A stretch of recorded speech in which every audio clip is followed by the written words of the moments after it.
करत दाढीवरनं हात फिरवत म्हणाला, आयुष आणि ओंकारला संध्याकाळी यायला तर सांगितलं, पण त्याच्याशी बोलून झाल्यावर त्याचं कोणत्या कामात लक्षच लागेना, मनच लागेना. त्यामुळे तो दुपारीच आपली कामं आटपून घरी जातो. त्याच्या मनात एक विचित्र अशांती पसरली होती. आज ओंकारचं बोलणं ऐकून तोही विचार करू लागला होता. त्याच्या मनात हा विचार का नाही आला? का त्याला नाही सुचलं बाबांनाही या वयात कुणाची साथ हवी म्हणून, त्यांनाही आधार हवा म्हणून? तो आपल्याच विचारात होता. आता त्याला त्याच्या आयुष्यातले काव्या गेल्यानंतरचे दिवस आठवले. काव्या गेली होती माहिती होतं, पण प्रत्येक क्षणाला असं वाटायचं ती आता त्याला हाक मारेल. आत्ता दार उघडलं की समोर हसत उभी राहील ती. तिचं ते सारखं त्याच्या अवतीभवती वावरणं, त्याला तिची झालेली ती सवय, त्याच्या येण्याच्या वेळी तिचे दाराला लागलेले डोळे, जणू त्या क्षणांसाठीच तो कामाला जायचा. ती हवी हवीशी वाटणारी, तिची त्याला शोधणारी नजर. तिच्या जाण्याने खरंच काही बदललं होतं का? कारण प्रत्येक क्षणात तर ती त्याला त्याच्या जवळच जाणवायची. आठवणी असतात ना आपल्यासोबत, कुणी आपल्याला सोडून जातं तर काय त्यांचं प्रेम संपून जातं? कसं शक्य आहे ते?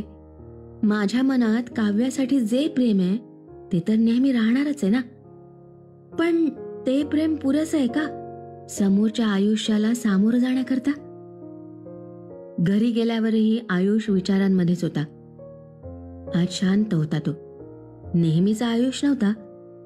रुपालीला त्याच्या वागण्यातला फरक जाणवतो. हॉस्पिटलला काही बिनसलं असेल असा विचार करून ती त्याला थोडा वेळ एकटं सोडते. थोड्या वेळाने घरची सगळी कामं आटपून ती रूममध्ये जाते. आयुष आपला खिडकीच्या शेजारी उभा असतो, बाहेर शून्यात बघत. रुपाली त्याला तसं रमलेला बघून मागून जाऊन मिठी मारते. तिच्या असं अचानक त्याच्या जवळ येण्याने आयुष भानावर येतो, पण काही बोलत नाही. काय रे, आज लवकर कसं काय आलास? रुपाली आपली मिठी आवळत त्याच्या पाठीवर डोकं ठेवत म्हणाली. तरी आयुष काही बोलत नाही. रुपाली म्हणून त्याचा चेहरा स्वतःकडे वळवते. आयुषची उदास नजर बघून ती भुवया उंचावत त्याला म्हणते, काय झालं माझ्या सोन्याला? आज मूड ठीक नाहीये का? आयुष मान हलवत नाही असं सांगतो. ओ, काय झालं? चल मी ठीक करते हा तुझा मूड. रुपाली त्याच्या समोर येते आणि त्याचा चेहरा आपल्या हातात घेते. आयुषच्या डोळ्यातलं पाणी तिच्या हातावर पडतं. आयुष, काय झालं रे? प्रॉब्लेम आहे का काही? बोल ना. नाही ग, खूप खूप कसं तरी विचित्र वाटतंय. का रे, काय झालं? रूप्स, तू माझ्या आयुष्यात आली नसतीस तर माझं आयुष्य कसं राहिलं असतं ग? विचारच नाही करवते ग मला. तू आहेस म्हणून आयुष्यात रंग आहे ग. तू आहेस तर हसायला आवडतं. तू आहेस म्हणून जगण्यात आनंद वाटतो ग. रुपाली त्याच्या गळ्याभोवती हात घालत म्हणाली, ते बरोबर आहे, ठीक आहे ते सगळं, पण मला नाही कळत आहे आज असं अचानक इतकं कसं काय प्रेम येतंय माझ्यावर उफाळून. आयुष एक मोठा श्वास सोडत म्हणाला, आज ओंकार आला होता ना हॉस्पिटलला. अच्छा, मग काय त्याचं? तो जे काही बोललाय ना, म्हणजे माहित नाही का, मला त्यामुळे काव्याची खूप आठवण आली ग. मी खूप मिस करतोय आज अचानक तिला. अचानक ही जाणीव होते की किती महत्वाची आहे आपल्या आयुष्यात कोणा व्यक्तीची साथ. असं कुणी प्रत्येकालाच लागतं नाही का, ज्याच्याशी काही न बोलता मनातलं सगळं काही बोलता यावं. असं कुणी ज्याला आपल्या डोळ्यात बघताच आपलं मन वाचता यावं. आज काही बिनसलंय, आज स्वारी खुश आहे, हो ना? किती महत्वाचं असतं ना हे सगळं, जसं माझ्या आयुष्यात तू आहेस. रुपाली त्याच्या या बोलण्यावर मान हलवत होकार देते. मग या भावनेला वयाची मर्यादा नसते ना. मी कितीही म्हातारा झालेलो असलो तरी मला तुझी साथ हवी आहे. रोज हे आश्वासन हवंय की काहीही झालं तरी तू माझ्या सोबतच राहणार आहेस. आयुष्यात कोणतीही परिस्थिती आली तरी आपण दोघंही मिळून त्याला सामोरं जाऊ. रुपाली त्याचा हात हातात घेते आणि घट्ट धरते. मी आहे ना रे तुझ्यासोबत, नेहमीसाठी. कशाची काळजी करतोयस एवढी मग? आहे मी तुझ्यासोबत. आयुषच्या डोळ्यात पाणी भरून आलं. काव्या गेली, पण मी बाबांना कधी दूर नाही केलं ग रूप्स. पण माझ्या मनात हा विचार का नाही आला कधी की त्यांना किती एकटं वाटत असेल. त्यांनाही कुणाच्या तरी आधाराची गरज आहेच ना. त्यांनाही कुणीतरी हवंय आयुष्यात आपलं मन मोकळं करायला, त्याच्यासोबत आयुष्यातले छोटे छोटे क्षण घालवायला. ओंकार जे बोलला ना, त्यावरून आज मला जाणवलं, मुली आईबाबांचा किती विचार करतात नाही. मी नाही त्यांच्यासाठी इतका विचार करू शकलो तिच्यासारखा. अरे आयुष, काय झालंय? काय बोलला रे ओंकार तुला? बिनसलंय का तुमच्या दोघात काही? आयुष मान हलवून नाही असं सांगतो. ओंकारला वाटतं त्याची आई आणि काव्याच्या बाबांनी लग्न करावं. रुपाली हे ऐकून काही क्षण शांत झाली. आयुषपासून लांब होत ती टेरेसवर जाऊन बसते. बराच वेळ रुपाली काही बोलत नाही. मग आयुष तिच्याजवळ जाऊन म्हणतो, रूप्स, मला तर आवडेल ग असं झालं तर. दोघांना एकमेकांचा आधार मिळेल नाही का. ओंकार किंजलला बाबांची माया मिळेल, हो ना? तुला काय वाटतं ग? ठीक राहील ना हे? आयुष, चूक की बरोबर हा प्रश्न नाहीच आहे मुळी. तू जे बोलतोयस ते सगळं ठीक आहे, मान्य आहे. सगळ्यांनाच त्या आपल्या माणसाची गरज असते, पण आपण ते स्वीकारत नाही. वय काय रे? उलट म्हातारपणी जेव्हा वेळच वेळ असतो आणि सोबतीला कोणी नसतं, तेव्हा तर हे निवांत क्षण खायला उठत असतील ना रे. सगळ्या जबाबदाऱ्या पार पडून झालेल्या, मुलांना आपल्या मार्गी लावून निवांत घालवण्याचे हे क्षण. मग अशा वेळेला कोणाची तरी सोबत हवीच ना रे. मला प्रश्न पडलाय तो घरच्यांना, नातेवाईकांना या दोघांचं लग्न लावून द्यायला कसं मनवायचं. रुपालीचं बोलणं ऐकून आयुष देखील विचारात पडला. प्रश्न वाटायला सोपा वाटत होता, पण समोरच्यांना समजावणं आणि त्यांचा मुद्दा त्यांना पटवून देणं वाटतं तितकं सोपं नव्हतं. माझं तर फारच डोकं दुखतंय बाबा, आणि विचार काही होतच नाहीये. मला एक छानसा चहा हवाय ग. आयुष डोकं चोळत टेरेसवरनं रूम मध्ये जात म्हणाला. मग मागे वळून म्हणतो, तू घेणार आहेस का? मी बनवतो मस्तपैकी अद्रकवाली चाय. काव्याला ना खूप आवडायची. काव्याचं नाव ऐकून आयुष परत हिरमुसला. त्याच्या चेहऱ्यावरचे बदल टिपत रुपाली त्याला म्हणते, हो का? बघू तरी माझ्या काव्याला कशी चाय आवडायची ते. चल आण बनवू. होऊन जाऊ दे एकदाच मस्तपैकी चाय. रुपाली डोळे मिचकावत म्हणाली. तशी आयुषच्या चेहऱ्यावर स्माईल आली. चहा उकळत असताना आयुष ओंकारला फोन लावतो. हॅलो ओंकार, अरे तू आज नको येऊस हा संध्याकाळी. हा, का बरं? मी तर निघालो होतो. ओंकार गोंधळून म्हणाला. हे बघ ओंकार, मी माझ्या आणि काव्या दोघांच्याही बाबांना चांगलं ओळखतो. आपल्याला त्यांना मुद्दा पटवून देण्यासाठी चांगलाच विचार करावा लागणार आहे. असे मजबूत आणि मुद्देसूद पॉइंट्स मांडावे लागणार आहेत की त्यांना आपली याचिका फेटाळताच आली नाही पाहिजे. आयुष, तुम्ही ठीक आहात ना? की व्यवसाय बदललाय? ओंकारचा गोंधळ उडाला. का रे, मी ठीक आहे, पण तू का असं विचारतोयस? नाही, याचिका काय, मुद्दा काय आणि फेटाळणं काय? मला तर असं वाटलं की मी एखाद्या वकिलाशी बोलतोय की काय. हे ऐकून आयुषला खुदकन हसू फुटलं. तो चहा गाळत त्याला म्हणतो, अरे मी ना विचार करतोय, तूही कर बरं का. आपल्या आधीच्या जनरेशनचं येत रे ते. त्यांना हे सगळं पटवून देणं म्हणजे कठीण जाणार आहे आपल्याला. त्यामुळे चांगला विचार करावा लागणार आहे. मग भेटूया ना आपण, तू, मी, किंजल, रुपाली. मस्तपैकी प्लॅन करूया सगळे मिळून. काय म्हणतोस? प्लॅन काय करायचा आहे त्यात? अरे तू किंजलचा विचार केलास का? मला सांगून मोकळा झालास की ती तुझ्या आईला तयार करेल. सोपं वाटतंय का तुला हे सगळं? हो, म्हणजे त्यात काय आहे एवढं? अरे वेड्या, आपल्या होणाऱ्या सासूला लग्नासाठी तयार करायचं म्हणजे सोपं काम वाटतंय का तुला? आयुषचं वाक्य ऐकून ओंकारला गांभीर्य कळलं.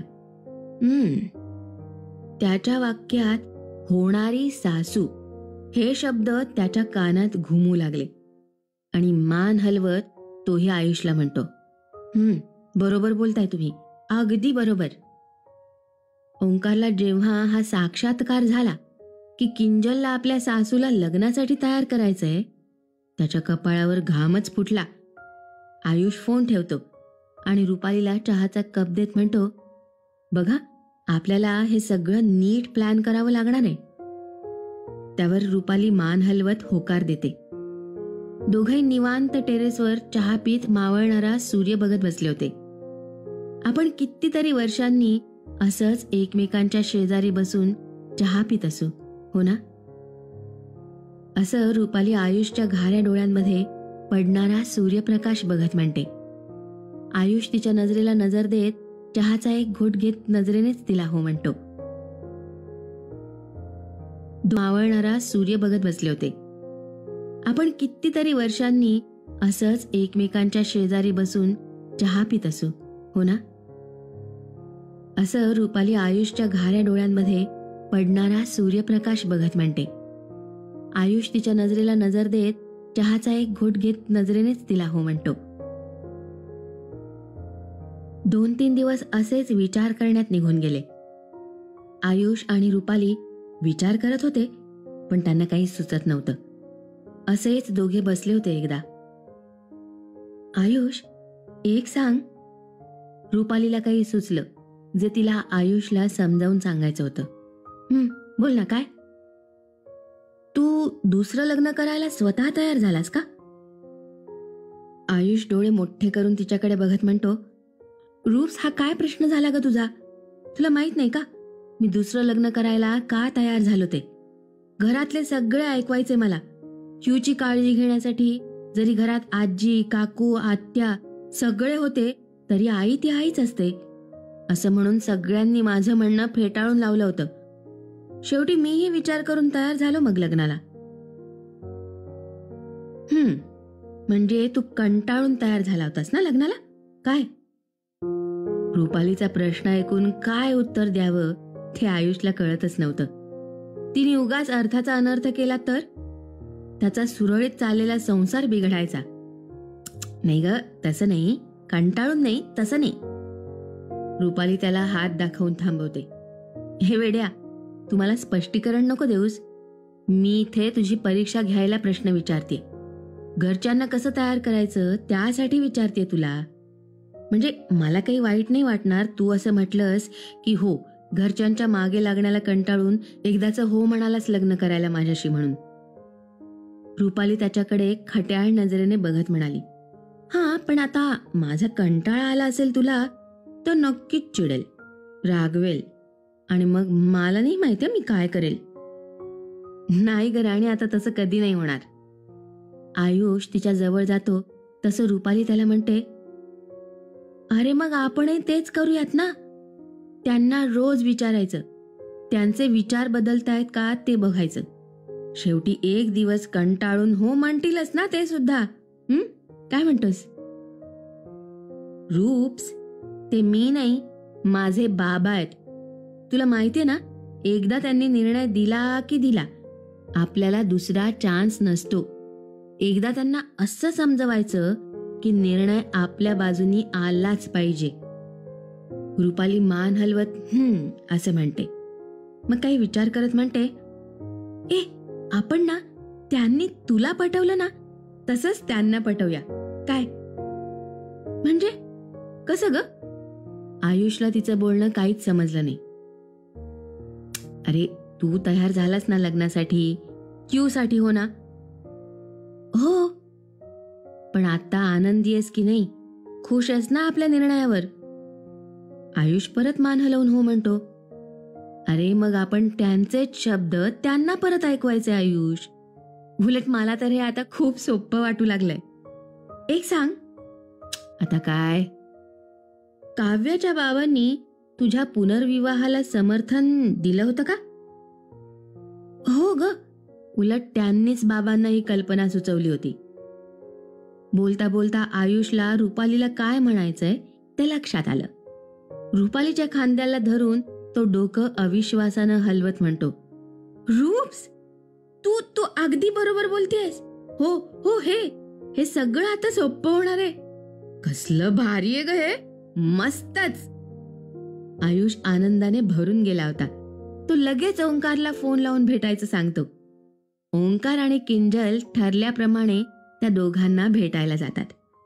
ओंकार आणि किंजल ऐकायला अधीर होते की रुपाली आणि आयुषने काय मार्ग काढलाय ते. त्यांच्या नजरेतली आतुरता जाणत आयुष सरळ विषयालाच हात घालत म्हणाला, ओंकार, रुपालीने आणि आम्ही मिळून एक मस्त उपाय सुचवलाय आणि आपण खूप चांगल्या पद्धतीने तुझ्या बाबांना लग्नासाठी मनवूया. ते ऐकून ओंकारच्या चेहऱ्यावर आनंद पसरला. खरंच? आयुष मान हलवत हो म्हणतो. हो, फक्त एक बदल आहे बरं का आपल्या आधीच्या प्लॅनमध्ये. कोणता? ते आधी आपण तुझ्या बाबांना मनवणार, मग माझ्या. ठीक आहे, मला काही प्रॉब्लेम नाही. कुणी का मानेना पहिलं. ओंकार खांदेवर करत आपली काहीच हरकत नाही असं दर्शवतो. अरे पुढे तर ऐक, आयुष गालात हसत म्हणाला. ते तुझे मनवण्यासाठी तलवार माझ्या मानेवर ठेवली होतीस ना, ती तुझ्या मानेवर ठेवणार आहे आता. ओंकार ते ऐकून घाबरतोच आणि मागे सरकतो. नाही नाही, प्लीज प्लीज, नको नको. अरे मी असणार आहे तुझ्यासोबत, फक्त तुला बोलावं लागणार आहे. बाकी जी काही मदत लागणार आहे ती सगळी करायला मी असणारच आहे ना तुझ्यासोबत. तुला समर्थन पण देणार. ओंकार अस्वस्थ होऊन किंजलकडे बघतो. किंजलही त्याला दुसरा काही पर्याय नाही असं बघते. चला मग, आपल्याला आता कामाला लागावं लागणार आहे. आयुष त्या दोघांना त्यांचा प्लॅन समजावून सांगतो. रुपाली हे सगळं शांतपणे ऐकत असते. किंजल ओंकारचे हावभाव टिपत सगळं समजावून झाल्यावर आयुष रुपालीकडे बघतो आणि विचारतो, काही राहिलंय का सांगायचं? ती नकारार्थी मान हलवते. मग उद्या सकाळी भेटायचं आपण पार्किंगमध्ये. का रे, घरी या ना, मग एकत्र निघूया आपण. नाही नको, वेळ जाईल ना उगाच. तुम्ही तयार होऊन या ना, थेट तिथेच भेटूया. निघताना ओंकार आयुषला मिठी मारतो. तुम्ही ना माझं खरंच खूप मोठं टेन्शन दूर केलं. आयुष त्याच्या पाठीवर थोपटतो आणि म्हणतो, अजून दिल्ली दूर आहे रे. सध्या प्लॅनला आकार द्यायला वेळ लागणार आहे आणि ते सगळं तुझ्या हातात आहे बरं का. आता घरी जाऊन तू काय काय बोलणार आहेस, कसं कसं बोलणार आहेस ते ठरव. पहिल्याच बॉलमध्ये सिक्सर मारायचा आहे, लक्षात ठेव. आयुषचं बोलणं ऐकून ओंकार त्याला स्माईल देतो आणि ते दोघंही निघतात. दुसऱ्या दिवशी सकाळी आयुष आणि रुपाली ठरल्याप्रमाणे पोहोचतात. ओंकार आणि किंजल देखील लगेच काही वेळात पोहोचतात. दारावरची पाटी बघून किंजल खूप खुश होते. ओंकार तिला नजरेने काय झालं असं विचारतो. लग्नानंतर माझं नाव नाही बदलणार आता. ओंकारला काही समजत नाही. अरे मी दीक्षितांची सून होणार ना. किंजल लाजून ओंकारकडे बघत म्हणाली. ओंकार स्वतःशीच हसतो तिचं हे बोलणं ऐकून. त्या सगळ्यांना असं एकत्र समोर बघून काव्याचे बाबा गोंधळतात. अरे आधी मला कल्पना दिली असती म्हणजे काहीतरी तयारी तरी करून ठेवली असती. ते सगळे आत जात स्वतःला हवं तिथे बसतात. सांगून आलो असतो तर आता तुम्हाला झालेला आनंद बघायला मिळाला असता का आम्हाला? नाही ना बाबा, आयुष सगळ्यांच्या वतीने म्हणाला. ते किंजलकडे बघून म्हणतात, ही कोण? मी नाही ओळखलं हिला. बाबा, ओंकार उठून उभा राहत म्हणतो, तिलाच भेटवायला आलोय आज. किंजल त्यांना नमस्कार करते. तसं ते सुखी राहा असं म्हणतात, पण अजूनही त्यांच्या चेहऱ्यावर प्रश्नच होते. आम्ही लग्न करणार आहोत लवकरच, किंजल म्हणते. साखरपुडा झालाय त्यांचा. आयुष पुढे म्हणतो, अरे वा, छान छान छान. मग कधी आहे लग्न? ते तुमच्यावर आहे ना बाबा, ओंकार थोडा अडखळत म्हणाला. माझ्यावर? का रे? अरे तारीख नाही का काढली अजून? नाही, अजून तरी नाही काढली बाबा. तुम्ही म्हणाल तर उद्या करेल लग्न. किंजल ओंकार असं काय बोलतोय असं मोठे डोळे करून बघते त्याला. पण अरे पण काय? मला तुम्ही माझ्या लग्नात हजर हवंय. अरे मी येईल ना लग्नाला, नक्की येईल. त्यात काय असं ते बघतात. अहो फक्त हजेरी लावायला नाही बाबा, माझ्या लग्नाच्या पत्रिकेत मला तुमचं नाव हवंय, माझ्या वडिलांच्या रूपात. ओंकारने हळूच आपली इच्छा व्यक्त केली, पण त्यांना काही कळलंच नाही ओंकारला काय म्हणायचंय ते.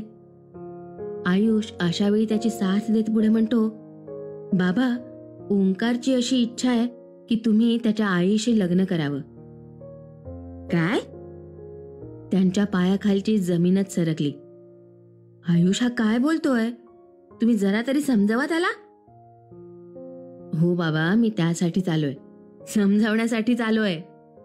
आयुष गालात हसत त्या तिघांवर एक नजर टाकतो. ते एक मोठा श्वास घेत म्हणतात, बरं झालं बाबा, कोणीतरी समजदार निघालं तरी. बघा ना बाबा, ओंकार काहीही मागतोय ना तुमच्याकडे. तुम्ही कसं दुसरं लग्न करणार? वेळ लागलाय का याला? हो ना रे, मी तेच म्हणतोय. आता या वयात आणि लग्न, तेही दुसरं लग्न? काही गरज नाहीये. मी एकटा आहे म्हणजे दुःखी आहे असं नाहीये, सुखात आहे मी खूप. तेच ना, किती स्वार्थी असावं नाही माणसाने. आयुष ओंकारकडे बघतो. ओंकार गोंधळलेला होता. आयुष त्याच्या बाजूने बोलत नव्हता आता. आयुष त्याला डोळा मारत मी बघतोय सगळं असा इशारा करतो. ओंकार रुपालीकडे बघतो. रुपाली ओंकारकडे बघते आणि त्याच्या कानात म्हणते, अरे तुला आश्चर्य का वाटतंय? आयुषची नौटंकी माहित नाहीये का तुला? ओंकार हा लक्षात आलं असं तिच्याकडे बघतो. पण किंजलचा अजूनही गोंधळ उडालेला होता. ओंकार तिच्याजवळ होत तिला म्हणतो, बघत राहा, आता बघ वर्ल्ड क्लास परफॉर्मन्स. आणि किंजल गालात हसते. स्वार्थी शब्द बोलून आयुषने त्यांचं लक्ष पूर्णपणे स्वतःकडे वेधलं होतं. बाबा, ओंकारला वाटतं तुम्ही त्याच्या आईशी लग्न केलं म्हणजे त्याच्या आयुष्यात आता जी वडिलांची कमी जाणवते ना ती भरून निघेल. आणि मुख्य म्हणजे तुम्ही काय त्याला परके नाही आहात ना. काव्याच्या हृदयात जी तुमच्यासाठी काळजी लागू नये ती दूर होईल, तुम्हालाही आधार मिळेल. पण मी म्हणतो एखाद्याने किती स्वतःचा विचार करावा नाही का? तुम्हाला त्याने विचारलं पण नाही. ते फक्त मान हलवत आयुषला दुजोरा देत असतात. ह्याला काय वाटतं? आई नाही राहिल्या तर काय झालं? तुम्ही एकटे आहात तर काय? आता ही गोष्ट वेगळी आहे ना की आता घर बघणारी जबाबदार स्त्री घरात असती तर कोणीही पाहुणे अचानक का येईना. तुम्हाला शाश्वती राहिली असती. त्यांचा पाहुणचार चांगलाच होईल. घरात दूध आहे का, चहापत्ती आहे का, सगळं तिनेच बघितलं असतं, हो ना? आयुष बोलता बोलता खूप काही बोलत होता आणि हळूहळू त्याने ओंकारच्या विरोधात सुरू केलेलं बोलणं त्याच्या बाजूनी वळवलं. ओंकारलाही ते जाणवलं होतं. बाबांनी विचार करायला सुरुवात केली. आणि कसं आहे ना बाबा, या वयात असं कोणी लग्नाचा विचार करू शकतो तर लोक काय म्हणतील, हो ना? हो ना रे. पण मला ना बाबा हे ठीक नाही वाटत. लोक काय म्हणतील म्हणून आपण आपल्या आनंदावर विरजण का घालायचं? आता माझंच बघा ना, मी रुपालीशी लग्न करावं म्हणून तुम्ही किती आटापिटा केला मला समजवण्यासाठी, केला होतात ना? हो रे आयुष, तुझं वय काय होतं बेटा तेव्हा? इतकं मोठं आयुष्य एकटं घालवणं सोपं नसतं रे. क्यू होती परत, तिला बघायचं होतं. तिला नको का आईची माया मिळायला म्हणून. बाबा, मग आता काय बदललंय सांगा ना. तुम्हाला नको का कोणाची सोबत? नकोय का कोणी तुम्हाला आपल्या आयुष्यात, ज्याच्या सोबत तुम्हाला काही न बोलता खूप काही बोलता येईल? मी स्वतः अनुभवलंय, म्हणून मला असं वाटतं बाबा, ओंकार मागतोय त्यात काहीच गैर नाहीये. तुम्ही त्याची मागणी पूर्ण करावी. शिवाय त्याच्या मनात सुरू असलेली 2 जीवांची काळजी मिटेल ना. त्याच्या आईलाही तुमची साथ मिळेल आणि तुम्हालाही एक परिवार मिळेल. आणि कसं आहे ना बाबा, काव्या गेली, मी एकटाच होतो. पण आता दुसरं लग्न करून मी तिला विसरलोय असं नाहीये. आजही तिचं प्रेम तसंच आहे माझ्या हृदयात. तिच्या आठवणी तशाच आहेत माझ्याजवळ. आमचं प्रेम काही ती गेली किंवा रुपाली आली म्हणून कमी नाही झालंय. प्रत्येकाची जागा ना आयुष्यभरासाठी जिथे आहे तिथे तशीच राहते. कुणाच्या येण्याने तिचं महत्व बदलत नसतं. आयुषचं बोलता बोलता कधी मन भरून आलं त्यालाच कळलं नाही. त्याला आता बोलणं अवघड होऊ लागलं होतं. तो स्वतःला सावरत रुपालीच्या बाजूला जाऊन बसतो. ओंकार त्यांना बघत असतो. त्यांचं काही उत्तर येत नाही बघून तो म्हणतो, बाबा, फक्त क्यूला आईच्या मायाची गरज होती का? मला नाही का माझ्या बाबांच्या मायाची गरज? मी काय मागतोय? तुम्ही माझेच आहात ना. बस हक्काने तसंच राहा हे मागतोय ना मी. बाबा, यापुढे मी जे काही बोलणार आहे ते काव्याच्या वतीने बोलणार आहे. नेहमी तुमचा मुलगा नसण्याची खंत होती ना तुम्हाला. नेहमी वाटायचं मी मुलगा असते तर कधी माझ्या आई बाबाला कोणत्याच गोष्टीची कमतरता होऊ नसते दिली. आज माझ्या नशिबाने मला चान्स दिलाय ना बाबा, तुमचा मुलगा बनून तुम्हाला साथ देण्याची, तुमची सगळी स्वप्न पूर्ण करायची. बाबा प्लीज, माझी एवढी इच्छा पूर्ण करा ना प्लीज. ओंकार त्यांचा हात आपल्या हातात घेत गुडघ्यांवर बसतो. त्याच्या डोळ्यातलं पाणी बघून त्याला त्याचं उत्तर मिळालं होतं. मला तुम्हाला सोडून कधी जायचं नव्हतं बाबा. आता तुमचा निर्णय. तुम्ही माझ्यासोबत राहायला होकार देता का? तुम्ही मला निवडताय का बाबा?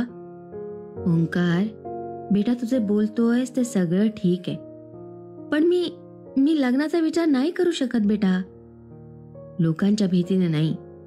मला माझ्या काव्यासोबत परत एकदा राहायला मिळत असेल तर का नाही राहणार मी? पण मग लग्न कशासाठी? मी असंही आहे बेटा तुझ्यासोबत. नेहमी राहणार आहे.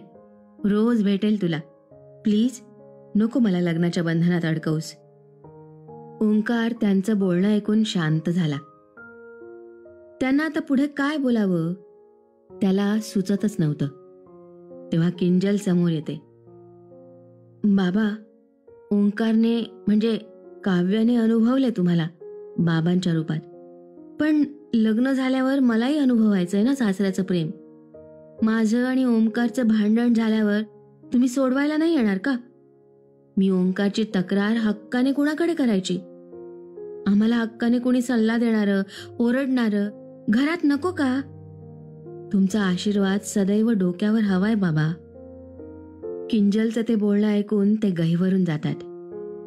बाबा प्लीज तयार व्हा ना. मी खूप मिस करतो आपल्या बाबांना, त्यांच्या आधाराला. ते गेल्यावर मी घर सांभाळले, मला जमेल तसं, पण त्यांची उणीव अजूनही जाणवते हो. तुम्ही आयुष्यात असून देखील ती पोकळी भरून नाही का निघणार? प्लीज बाबा, माझ्यासाठी, आमच्यासाठी एकदा तरी हा निर्णय घेऊन तर बघा. बाबा, मी तुमचं ऐकलं, रुपालीशी लग्न केलं आणि मी खरंच स्वतःला खूप भाग्यवान समजतोय की मी हा निर्णय घेतला. आज मी प्रेमाला अजून एक चान्स दिला आपल्या आयुष्यात रंग भरण्याचा. बाबा प्लीज, आमच्या सगळ्यांसाठी एकदा होकार द्या प्लीज. रुपाली इतका वेळ सगळं बघत होती. तिला त्यांच्या मनात चाललेली घालमेल देखील समजत होती. बाबा, लग्न तुम्ही तुमच्यासाठी नाही तर आमच्या सगळ्यांसाठी करताय. आमची इच्छा, त्याचा मान ठेवण्यासाठी बाबा. ओंकार किंजलला मायेचा आधार मिळावा म्हणून. किती नाही म्हटलं तरी तुम्हाला देखील घरात पसरलेली शांतता आवडत नाहीये, माहितीये मला. कुणीतरी हक्काचं भांडायला हवंच ना हो. आमच्या व्यतिरिक्त दुसऱ्या कोणाचा आवाज ऐकायला पाहिजे ना. किती वेळ त्या बातम्या ऐकत बसणार आहात दिवसभर? वाचलेला पेपर परत परत किती वेळा वाचायचा बाबा? कितीदा आईची आठवण काढायची? त्यांना नाही वाटत का की तुम्ही सुखी राहावं म्हणून? त्यांना तुमची मध्येच साथ सोडावी लागली, पण त्यांना तुम्हाला असं एकटं नीरस आयुष्य जगताना बघून आनंद होत असेल का? मला माहितीये बाबा, तुम्ही आहात तसे खूप सुखी आहात. मला तुम्हाला लग्नाला तयार करायचंय, म्हणजे तुमच्यासाठी नाही तर ते आमच्यासाठी तयार करायचंय. बाबा प्लीज, यानंतर आम्ही तुमच्याकडे कधीच काही मागणार नाही. आमच्या आनंदासाठी तुम्ही हा निर्णय आमच्या बाजूने नाही घेऊ शकत का? हा बाबा. चौघे एकत्र त्यांना मनवण्याचा खूप प्रयत्न करत असतात. प्लीज बाबा, प्लीज बाबा, आमच्यासाठी प्लीज बाबा. बराच वेळ सगळ्यांचे त्यांना आपल्या टीम मध्ये घेण्यासाठी प्रयत्न सुरू होते. शेवटी ते आपलं शस्त्र त्यांच्या पुढे टाकतात. ठीक आहे, तयार आहे मी, पण आधी ओंकारच्या आईला तर तयार करा. त्या तयार आहेत का लग्नाला? त्यांचा प्रश्न ऐकून सगळे एकमेकांकडे बघू लागले, पण दुसऱ्याच क्षणी ते आपला विजय मनवत म्हणतात, तुम्ही झालात ना तयार आमच्या आनंदासाठी, तशी तीही होईल तयार. ओंकार आपले डोळे पुसत म्हणाला, बाबा आज मला इतका आनंद होतोय म्हणून सांगू. तुम्ही मला निवडलत. आयुष्यात सगळं काही मिळालं मला. मला माझे बाबा परत मिळाले. कधी कधी तुम्हाला नाराज नाही करणार मी बाबा. ओंकार त्यांचा हात हातात घेत त्यांच्या हातांचं चुंबन घेत म्हणाला, चल चल बस झालं आता, अजून किती रडवणार आहेस बाबा. ते त्याला आपल्या कुशीत घेत म्हणाले. काही क्षणांनी सगळे परत आपापल्या जागी जाऊन बसतात. बसा हा, मी बघतो काही करायचंय का ते घरात. हे ऐकून सगळे हसायला लागतात. बाबा, तुम्ही होकार देऊन इतका आनंद दिलात ना की त्यानेच पोट भरलंय. अजून काही खाण्याची इच्छाच नाहीये आणि जागाही नाहीये पोटात. बरं, निघतो हा आम्ही आता, आणि पुढच्या वेळीस आम्ही सोय करूनच येऊ. म्हणजे आईला घेऊन येऊ. किंजल डोळे मिचकावत त्यांचा हात धरून त्यांना थांबवत म्हणाली. तसे सगळे परत हसू लागले. सगळे आनंदात तिथून जायला निघतात. चला, एक युद्ध तर जिंकलं होतं, पण आता आईला मनवायचं होतं, आणि आईला मनवायला ओंकार आणि किंजल एकटेच होते. पण एक वेगळाच हुरूप चढला होता त्यांना. एक होकार तर मिळाला होता. अर्ध काम फत्ते झालं होतं.